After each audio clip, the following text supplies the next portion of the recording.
आज पुण्यातील डॉक्टर बाबासाहेब आंबेडकरांच्या संग्रहालयाला भेट देण्याचा योग आला. संग्रहालयातील प्रत्येक वस्तू, छायाचित्र आणि ऐतिहासिक माहिती बाबासाहेबांच्या महान कार्याची आणि संघर्षमय जीवनाची साक्ष देत.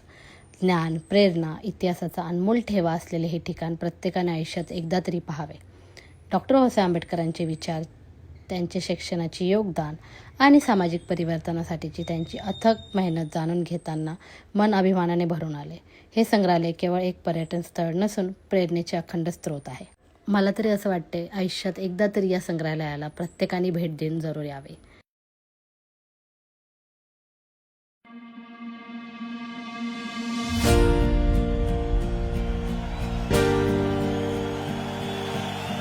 शंभर वर्ष शेळी होऊन जगण्यापेक्षा एक दिवस वाघ बनून जगा. आठवता इतिहास हेही वाहित बोलकी, हेही वाहित बोलकी.